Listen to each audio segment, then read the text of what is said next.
land between the Jordan River and the Mediterranean Sea is very old. People have lived there for thousands of years. Today, this land is called Israel and Palestine. But long ago, different groups of people called it different names and fought over it many times. The Jewish people have a very long history in this land. Around 1000 BCE, the Jewish King David made Jerusalem his capital city.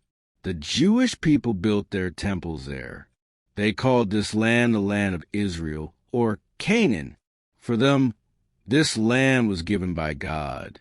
It was a holy place. But many other people also lived in this land over the years. The Romans came and took control around 63 BC. After a big Jewish uprising in 70 CE, the Romans destroyed the Jewish temple in Jerusalem. Many Jewish people were forced to leave. They spread to different parts of Europe, North Africa, and the Middle East. The spreading of Jewish people is called a diaspora. After the Romans, many groups controlled this land. The Byzantine Christians ruled for several centuries. Then Arab Muslims arrived in the 600 CE. They brought the Arabic language and the Islamic faith. Many people in the land slowly became Muslim. Jerusalem became deeply important to Muslims because the Prophet Muhammad is believed to have made a holy journey there. The Crusaders came from Europe in the 1000s and 1100s to fight for Jerusalem. Then the Ottoman Turks took control in 1517. The Ottomans ruled for nearly 400 years. During their rule, the land was called Palestine. Arabs, Jews, and Christians all lived there, but most people were Arab Muslims and Arab Christians. By the 1800s, this small piece of land had a very mixed and complicated history. Many different people called it home, and that would soon cause very big problems. In the 1800s, Jewish people were living in many parts of Europe. Life was very hard for them. They faced hatred, violence, and unfair laws. In Russia and Eastern Europe, violent attacks on Jewish communities were very common. These attacks were called pogroms. Many Jewish people were killed or forced to run away from their homes. Because of this pain, some Jewish thinkers began to have a new idea. They said that Jewish people needed their own country. They needed a safe place where no one could hurt them. This idea became known as Zionism. The word comes from Zion, which is a name for Jerusalem. A Jewish journalist named Theodor Herzl became the most famous leader of this movement. In 1896, he wrote a book called The Jewish State. In this book, he said that Jewish people needed to build their own nation. He worked hard to talk to world leaders and bring Jewish people together around this idea. At first, some people said the new Jewish homeland could be in Uganda in Africa or in Argentina in South America. But most Zionists wanted to go to Palestine. They felt a very deep connection to that land because of their ancient history there. They believed it was a land that God had promised to the Jewish people. So Jewish people from Europe started moving to Palestine in small groups. These early immigrants were called pioneers. They bought land from Arab landowners and started farms and villages. They wanted to build a new Jewish life in the ancient homeland. Most of these early settlers came from Russia, Poland, and Romania. The Arab people already living in Palestine watched these newcomers arrive. At first, there was not much conflict. But slowly, as more Jewish people came and bought more land, the Arab people began to worry. They feared their land and their way of life were slowly being taken away from them. During World War I, which lasted from 1914 to 1918, the Ottoman Empire was fighting against Britain. The Ottomans controlled Palestine at that time. Britain needed help to win the war. So British leaders made promises to different groups to gain their support. Britain made a promise to the Arabs. A British leader named Henry McMahon wrote letters to Sharif Hussein, the Arab leader of Mecca. Britain promised that if Arabs helped fight the Ottomans, they would get their own independent Arab nation after the war. Many Arabs believed Palestine would be included in that nation. They fought bravely alongside British soldiers because of this promise. But Britain also made a promise to the Jewish people. In 1917, the British Foreign Secretary, Arthur James Balfour, wrote a short but very important letter. He sent it to a leading Jewish man named Lord Rothschild. The letter said that Britain supported the idea of creating a national home for the Jewish people in Palestine. This letter is now called the Balfour Declaration. These two promises were very different from each other. The Arabs believed Britain had promised them Palestine. The Jewish people believed Britain was supporting their claim to the same land. Both groups were happy when they heard the promises. But both groups could not have the same piece of land. This was a very serious problem that no one fixed at the time. After World War I, the Ottoman Empire broke apart. Britain took control of Palestine. This was called the British Mandate of Palestine. Britain was now in charge and responsible for the land. But they were in a very difficult position. They had, in effect, made two different promises about the same place. Jewish immigration to Palestine continued through the 1920s and 1930s. Arab people felt angry and cheated. Violence started breaking out between the two communities. The seeds of a long and painful conflict had been planted.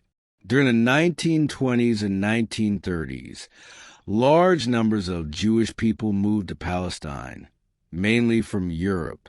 They built farms, schools, hospitals, and towns. They worked very hard to build a new Jewish society. The number of Jewish people in Palestine grew fast. In 1920, there were about 60,000 Jewish people there. By 1940, there were over 450,000. The Arab people who already lived in Palestine were very worried. As more Jewish immigrants arrived, they bought more land. Sometimes, Arab farmers who had rented and worked on land for many years were removed from it. This made many Arab people furious.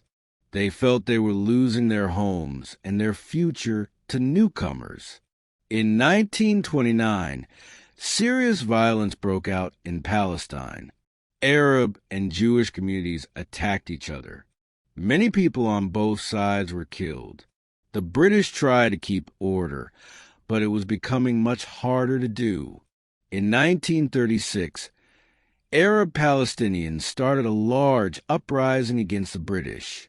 This is called the Arab Revolt. For 3 years, Arab people went on strikes, refused to pay taxes, and fought British soldiers. They demanded that Britain stop Jewish immigration and give Palestinians independence. The British used a lot of force to stop the revolt. Thousands of Arabs were killed or imprisoned. The British tried to find a solution. In 1939, they released a document called the White Paper. It said that Jewish immigration to Palestine would be limited to 75,000 people over 5 years. After that, no more Jewish people could enter without Arab agreement. Jewish people were also prevented from buying land in most of Palestine. Jewish leaders were furious. They said this was a total betrayal. This was also the same time that Adolf Hitler was rising to power in Germany. Jewish people in Europe were facing terrible danger. Limiting immigration at this moment felt like a death sentence to many Jewish families who desperately needed to escape. During World War II, From 1939 to 1945, Adolf Hitler and the Nazi Party in Germany carried out the most terrible crime in modern history. They planned to kill every Jewish person in Europe. 6 million Jewish men, women, and children were murdered. This mass killing is called the Holocaust. Jewish people were taken from their homes, sent to death camps, and killed in gas chambers. Entire communities were completely destroyed. The Holocaust shocked the whole world. After the war ended, millions of Jewish survivors had lost their families, their homes, and everything they owned. They had nowhere to go. Many tried to return to their towns in Poland and Eastern Europe, but they were still not safe. Hatred of Jewish people had not disappeared. There was no future for them in Europe. Jewish leaders pushed harder than ever for a Jewish homeland. They said that without their own country, Jewish people would never be truly safe anywhere in the world. Hundreds of thousands of Jewish Holocaust survivors tried to sail to Palestine, but the British were still blocking immigration. British soldiers stopped ships full of refugees and turned them back to sea. Some survivors were sent to detention camps on the island of Cyprus. Jewish armed groups in Palestine began fighting the British directly. One group, called the Irgun, blew up part of the King David Hotel in Jerusalem in 1946, killing 91 people. Britain was angry, exhausted, and spending huge amounts of money just to keep the peace in Palestine. Britain finally decided it could not manage the situation alone anymore. In 1947, they handed the problem to the newly created United Nations. The UN was an international organization built after World War II to help solve the world's biggest problems. Now it had to figure out what to do with a piece of land that two peoples both claimed as their own. In November 1947, the United Nations came up with a plan to solve the conflict. The plan was called the UN Partition Plan, or Resolution 181. It said that Palestine should be divided into two separate states. One state would be for Jewish people. The other state would be for Arab Palestinians. Jerusalem would be a special international city, controlled by neither side. Under this plan, Jewish people would receive about 56% of the land. Arab Palestinians would get about 44%. Jewish leaders accepted the plan, even though many wanted more. Arab leaders rejected it completely. They said the plan was deeply unfair. Jewish people were receiving more land, even though there were still more Arabs living in Palestine at that time. On May 14, 1948, the British officially left Palestine. On the very same day, Jewish leader David Ben-Gurion declared the creation of the State of Israel. Jewish people around the world celebrated with great joy. The very next day, the armies of 5 Arab countries attacked the new state. Egypt, Jordan, Syria, Iraq, and Lebanon all sent soldiers into the land. They wanted to destroy Israel before it could grow strong. The war lasted until 1949. Against all expectations, Israel survived and won. Israel ended up controlling even more land than the UN plan had originally given them. But for Palestinian Arabs, this war was a total disaster. Around 700,000 Palestinian Arabs fled or were forced from their homes during the fighting. Many ran because they feared violence. Others were pushed out by Israeli forces. They became refugees in nearby countries. Palestinians call this event the Nakba, which means a catastrophe in Arabic. The land that was supposed to become a Palestinian Arab state was taken by Jordan and Egypt. A separate Palestinian state was never created. This failure became the very heart of the conflict that continues to this day. After 1948, the conflict did not end.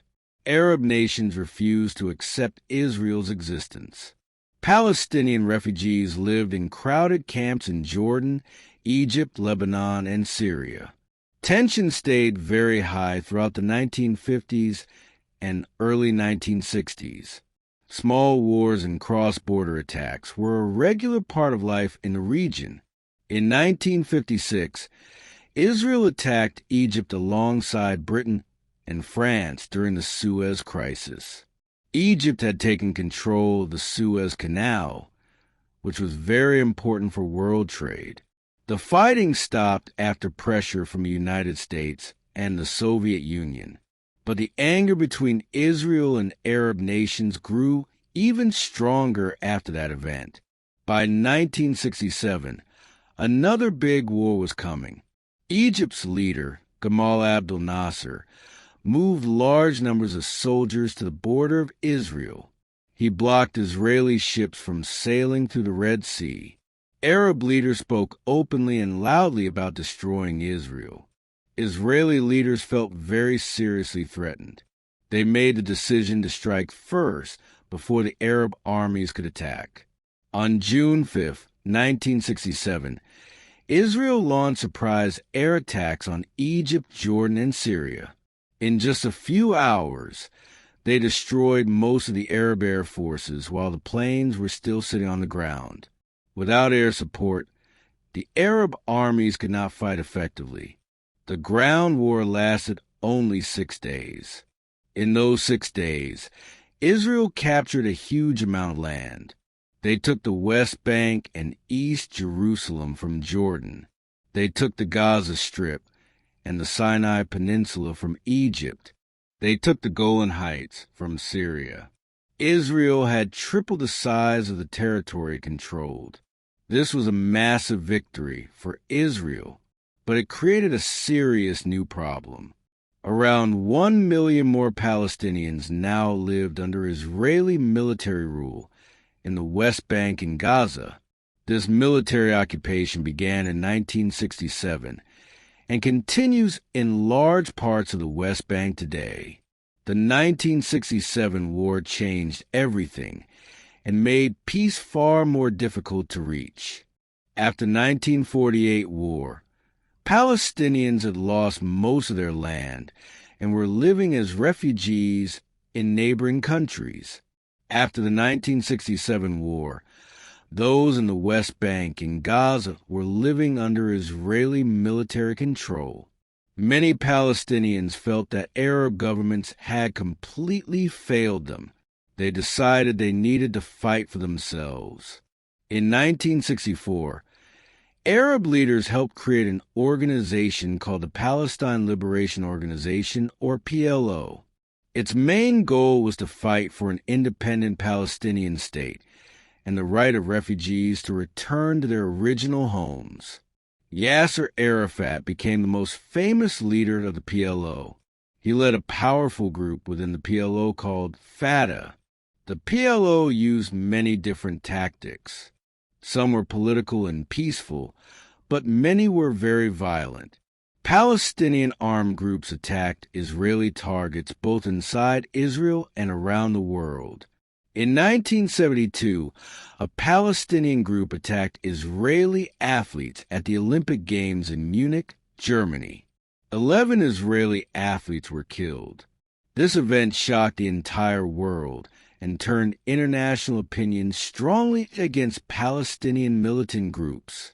Israel responded with military raids into Lebanon and Jordan, where PLO fighters were based. In 1982, Israel launched a full invasion of Lebanon. Thousands of people were killed. During this war, Palestinian civilians in refugee camps called Sabra and Shatila were massacred by Lebanese Christian militias that worked closely with Israel.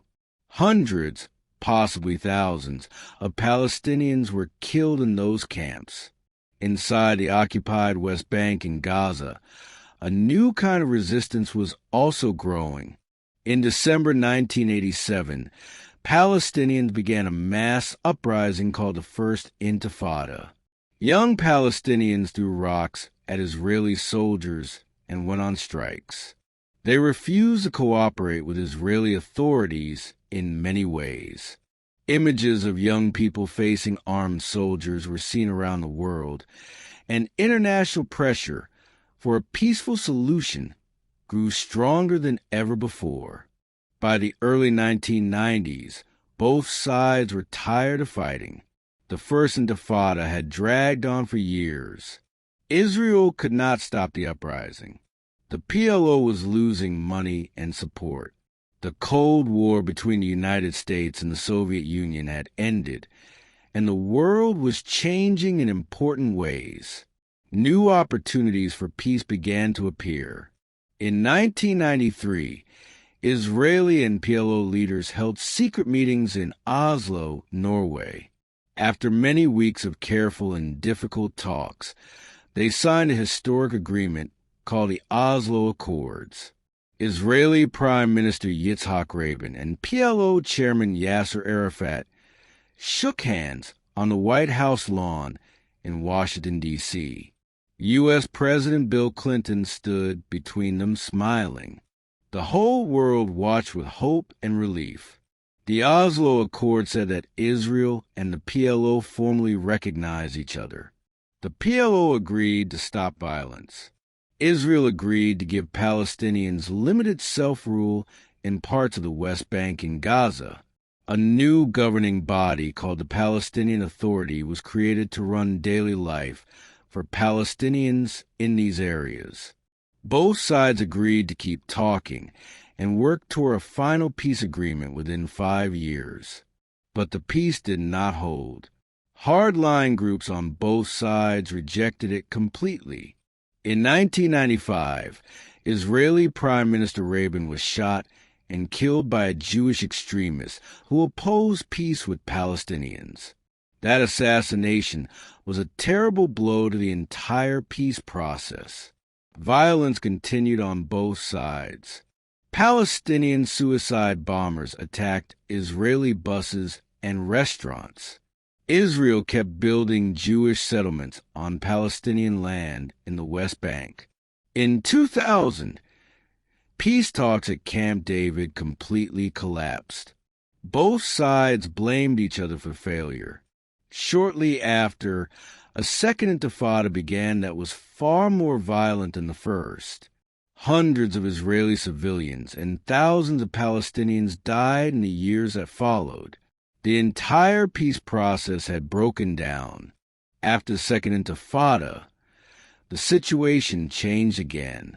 In 2005, Israeli Prime Minister Ariel Sharon made a surprising decision.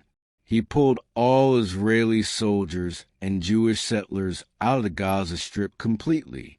Many people hoped this bold step would help move things toward peace. But in 2006, a group called Hamas won Palestinian elections in Gaza. Hamas was a Palestinian Islamic political and military organization. Unlike the PLO, Hamas did not recognize Israel's right to exist.